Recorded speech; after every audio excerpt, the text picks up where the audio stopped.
Bapa di surga, terima kasih untuk kesempatan pagi ini di mana kami telah berkumpul untuk mendengarkan Tuhan berbicara.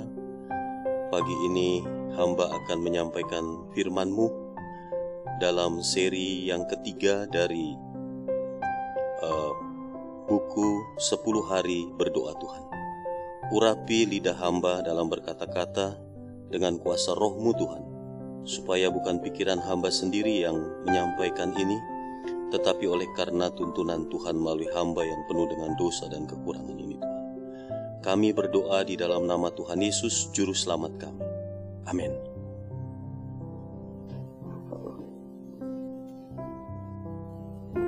Selamat pagi saudara. Terima kasih untuk ibu-ibu yang sudah membawakan lagu pujian bagi kita, dan saudari Yunis yang telah memandu acara kita dan membacakan ayat inti kita pada pagi hari ini dari buku Yeremia 29 ayat 13. Apabila kamu mencari aku, kamu akan menemukan aku. Apabila kamu menanyakan aku dengan segenap hati.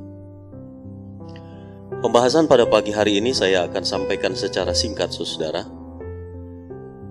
Judulnya adalah peperangan terbesar. Sebenarnya kalau ditanyakan siapakah musuh yang terbesar dalam hidup kita? Ya, diri kita sendiri. Cerita ini sering kita dengar, saudara, mengenai Alexander yang Agung, Alexander Zulkarnain atau Alexander the Great. Satu hari dia menangis di hadapan ibunya dan berkata, atau dia bertanya kepada ibunya, "Ibu," katanya, "aku sudah menguasai seluruh dunia. Sudah kukalahkan seluruh kerajaan-kerajaan di dunia ini. Kalau begitu siapa musuh yang bisa kukalahkan kembali?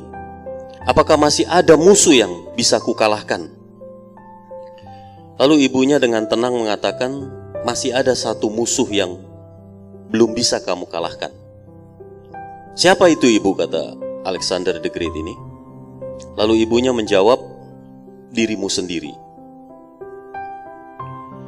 Saudara yang kekasih, pada usia 35 tahun Alexander yang Agung ini meninggal oleh karena kecanduan alkohol, dan kemudian daya tahan tubuhnya lemah. Ia terkena sakit malaria, dan mungkin pada waktu itu belum ada obatnya, lalu dia mati. Usia 35 tahun. Persoalan seperti ini adalah persoalan kita bersama, saudara. Persoalan saya yang juga memiliki pergumulan yang berat terhadap diri sendiri. Alkitab mencatat bahwa bukan lawan kita yang terbesar adalah orang lain, atau lawan kita yang terbesar bukanlah setan, tetapi diri kita. Setan tidak mungkin menjatuhkan kita ke dalam dosa kalau pilihan kita tidak berpihak kepada dia. Jadi semua bergantung kepada pilihan kita. Itu sebabnya, saudara, pepatah orang Tionghoa dahulu mengatakan bahwa kalau seandainya kita mengenal musuh kita dalam peperangan, maka sebenarnya 50% kemenangan terhadap musuh kita itu ada di tangan kita. Jadi dalam strategi perang orang Cina, dia katakan 50% kemenangan ada di kita kalau seandainya kita sudah mengenal musuh kita itu siapa. Saya pikir kita semua tahu, saudara, kalau musuh kita yang terbesar adalah diri kita. Dan kita tahu bahwa kita sangat mengenal diri kita. Karena tiap kali kita melakukan hal yang salah, mungkin hanya kita yang tahu, saudara. Mungkin hanya Tuhan yang tahu, kan? Tetapi istri kita tidak tahu, anak-anak kita tidak tahu, orang yang lain di antara kita tidak tahu. Kalau kita melakukan itu diam-diam secara sembunyi-sembunyi, tanpa diketahui oleh orang-orang lain. Itu sebabnya, saudara, kita sangat mengenal diri kita sendiri. Tapi sayangnya, seringkali kita lebih mengenal kesalahan dan dosa orang lain dibandingkan dengan diri kita sendiri. Tahun 2019 yang kita baru masuki beberapa hari ini merupakan tantangan bagi kita untuk membuat resolusi. Apakah yang sudah kita lakukan bersama dengan Tuhan, bersama dengan keluarga kita di sepanjang tahun 2018 yang lalu? Adakah hal-hal negatif atau hal-hal yang buruk lebih banyak kita lakukan dibandingkan dengan hal-hal yang benar dan hal-hal yang baik? Itu tergantung kepada pilihan kita pada saat berjalan dengan Tuhan. Nyonya White mengatakan, saudara, di dalam buku Step to Christ halaman 43, keseluruhan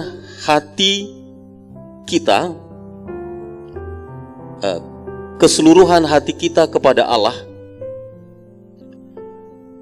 peperangan di dalam kehidupan kita harus diserahkan kepada Dia. Kita harus melawan diri kita, dan itu merupakan pertempuran yang terhebat. Jadi Nyonya White katakan pertempuran yang terhebat adalah melawan diri kita sendiri. Kenapa pertempuran yang terhebat melawan diri kita sendiri, saudara? Itu yang saya katakan tadi, karena kita lebih mengenal kelemahan orang lain seringkali daripada kelemahan diri kita sendiri. Ini saya berikan contoh di dalam Alkitab. Seorang wanita yang kedapatan berbuat zina. Yang menuduh wanita ini berbuat itu adalah sebagian besar pemimpin-pemimpin agama Yahudi. Perempuan ini katanya kedapatan berbuat pelanggaran hukum ke-7, berzina. Nah, kalau kita analisa apakah pemimpin agama Yahudi bisa mendapati wanita itu sedang berbuat itu, sementara pekerjaan mereka sebagian besar dihabiskan di dalam bait suci atau Ka'bah, mungkin sinagog. Tetapi pimpinan-pimpinan agama itu menuding wanita itu kedapatan berbuat dosa, berbuat kesalahan. Karena Yesus tahu, saudara, bahwa di dalam kehidupan para pemimpin agama itu sendiri juga memiliki kelemahan dan dosa yang sama seperti wanita itu, bahkan mungkin melebihinya.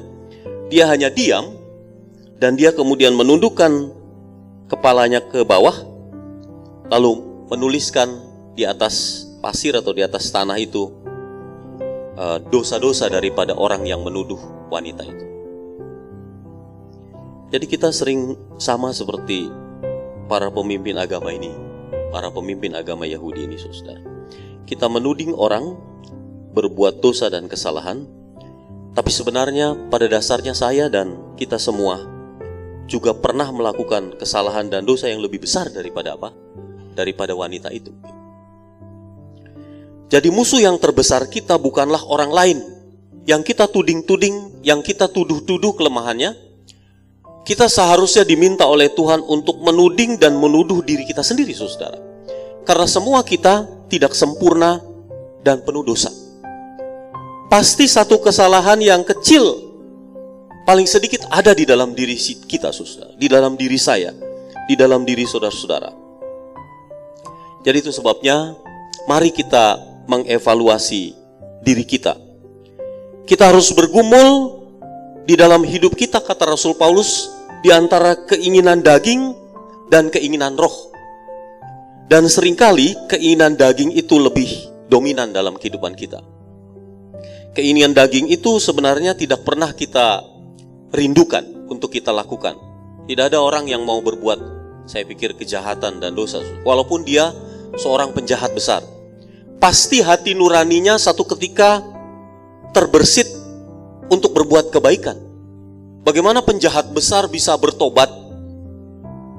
Dan Alkitab katakan tidak ada dosa yang terbesar, walaupun merah seperti kirmizi, bisa dibuat putih seperti salju, kalau dia mau mengakuinya. Pasti di dalam hati nurani dari setiap orang yang pernah melakukan kejahatan besar, dosa-dosa besar pun, tetap ada bisikan roh untuk berbuat kebajikan, berbuat kebaikan. Suatu saat kelak saya ingin bertobat, saya ingin berbalik. Entah ada kesempatan atau tidak, dia kemudian bertobat.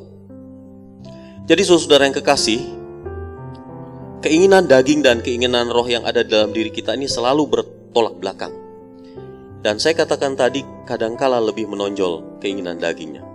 Ini di dalam bacaan kita ini, penulis ini mengatakan, sejak kecil saya ingin menjadi seperti Yesus. Kalau dia ingin menjadi seperti Yesus, adalah cita-cita yang memang Alkitab ajarkan kepada kita. Barang siapa percaya dan mengaku Yesus sebagai juru selamat, hendaklah dia wajib hidup sama seperti Kristus hidup. Kita juga masing-masing menginginkan hidup kita seperti Yesus, lebih sabar, lebih lemah lembut, lebih kudus dalam kehidupan, dalam perkataan, dalam pemikiran dan sebagainya. Tetapi saudara, Tuhan menjawab penulis ini dengan cara yang lain. Dia memberi kesempatan ujian. Ayah mertua penulis ini kemudian namanya George, ikut tinggal bersama-sama dengan penulis dan keluarganya. Setelah istri daripada ayah mertuanya ini meninggal karena penyakit kanker katanya, kemudian George ini tinggal bersama dengan anaknya dan anak menantunya. Mereka tinggal di pinggiran kota, di mana kita tahu saudara ada peternakan, danau, padang rumput, hewan, mungkin bukit-bukit yang tinggi, yang curam. Hingga satu kali George ini, mertuanya ini berjalan-jalan, tiba-tiba kakinya terprosok di semak-semak pohon blackberry. Dan sejak dia terprosok itu kakinya selalu sakit. Waktu dibawa ke dokter ternyata didapati tumor yang sudah metastasis, sudah berkembang sampai ke tulang belakang, sumsum tulang belakang. Jadi George ini, mertuanya ini kemudian lumpuh, dan sudah barang tentu menantu wanitanya ini harus merawat mertua laki-lakinya ini. Saudara, merawat orang tua yang sudah lanjut bukanlah perkara yang mudah. Pengalaman ini mungkin pernah diceritakan oleh orang tua saya, mami saya, waktu merawat saya. Saudara, saya punya kepala ini agak miring. Kalau orang dulu bilang peang barangkali ya. Antara kepala sebelah kiri ini dengan kanan beda. Kalau saudara perhatikan. Orang tua dari mami saya pernah katakan waktu dia datang ke rumah, karena mami ini sibuk mengurus mertua laki-lakinya, sibuk karena sakit, sampai saya sebagai anak yang paling bungsu tidak pernah tidur di balik, saudara. Selalu menghadap ke sebelah sini begitu, sehingga kepala bagian kiri saya ini berbeda dengan yang bagian kanan. Jadi waktu orang tua dari ibu saya ini datang ke rumah, dia perhatikan, kok sepanjang hari anak ini dibiarkan saja menghadap ke sebelah kiri. Dan sementara mami saya itu sibuk dengan mengurus mertua itu. Lalu orang tua dari mami saya ini marah, saudara. Kamu jangan hanya mengurus mertua begitu kan. Itu tidak akan pernah habis-habisnya. Tapi anakmu kamu biarkan tidur dengan posisi seperti itu terus, saya perhatikan sepanjang hari. Bahkan saudara, umur 11 bulan saya belum bisa jalan, belum bisa berbicara, karena lebih banyak dibiarkan di atas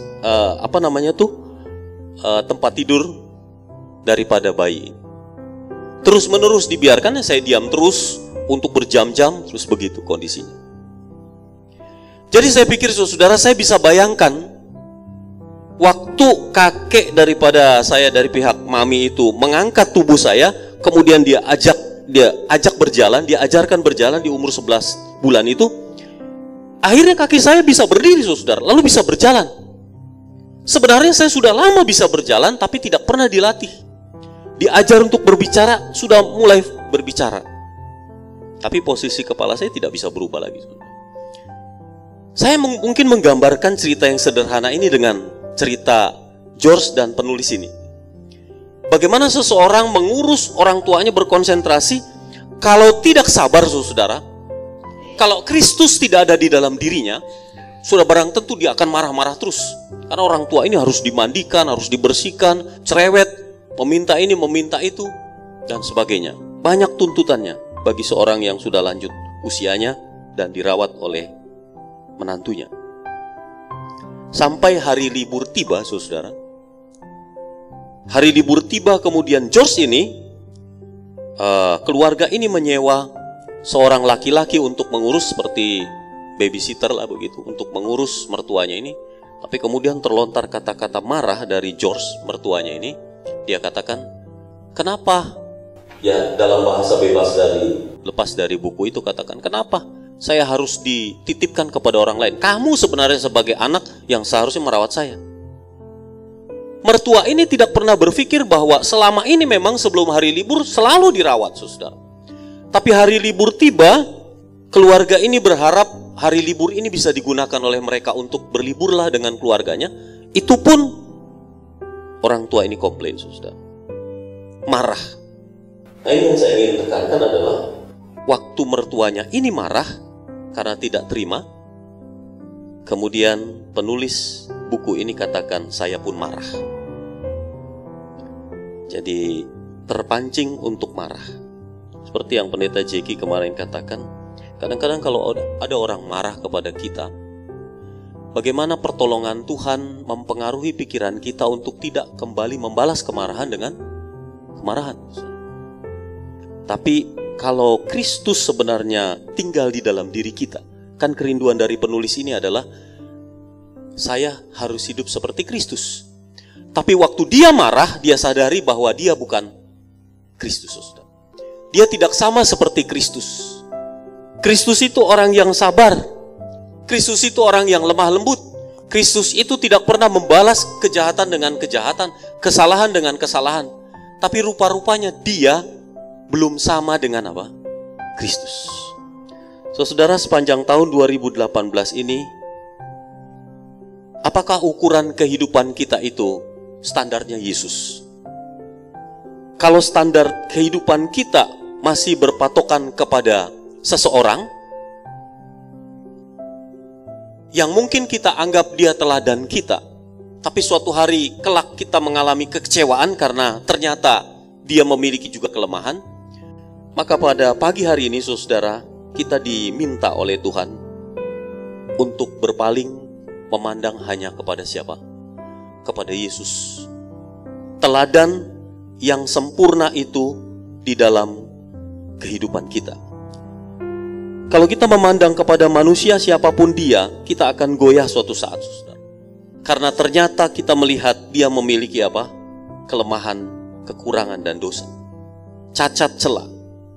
Tapi kalau kita memandang kepada Kristus, kita tidak akan pernah kecewa, karena dia sempurna dan tidak pernah berubah-ubah. Makanya ayat inti katakan, apabila kamu mencari aku. Pagi ini kita diminta untuk mencari Tuhan. Mencari Tuhan. Mencari Tuhan setiap saat. Semoga kita akan menemui dia apabila kita menanyakan, aku, kata Tuhan, dengan segenap hati. Apabila kita terus menanyakan kepada Tuhan, Tuhan di manakah engkau? Tuhan di manakah? Aku rindu untuk engkau ubahkan dalam hidupku. Aku ini orang yang tidak sempurna, penuh dosa dan kekurangan. Di satu sisi aku kuat, tapi di sisi lain aku pasti punya kelemahan dan kekurangan. Saudara yang kasih, Tuhan meminta kita untuk terus menerus berdoa dengan tidak berkeputusan. Meminta kepadanya kesempurnaan yang berasal dari surga itu. Kita perlu berdoa setiap hari agar memiliki karakter yang sama seperti Kristus. Melalui ujian hidup setiap hari yang diperhadapkan Tuhan kepada kita, kita harus menang.